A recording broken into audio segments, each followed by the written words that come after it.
Life strategy.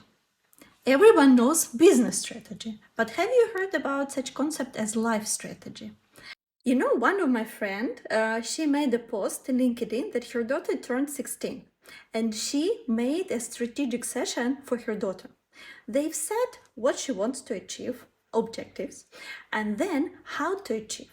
How to achieve is actually a strategy.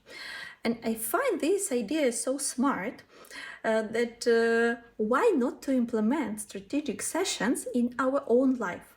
It can be strategy for your personal goals.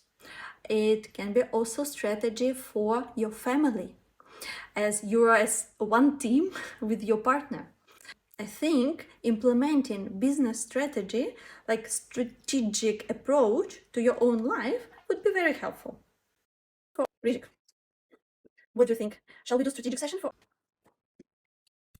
In business, a strategy always contains target audience, communication channels, and message.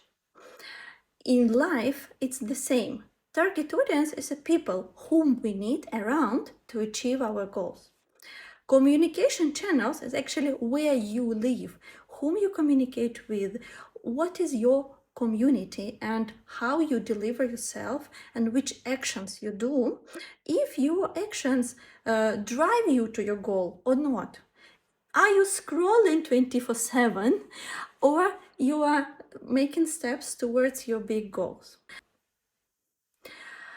I'm raising this topic of scrolling because I also have this problem. Maybe you see this video to think about your life strategy. And follow my channel because I share tips how to implement a business approach to everyday life. Because you are CEO of your own life.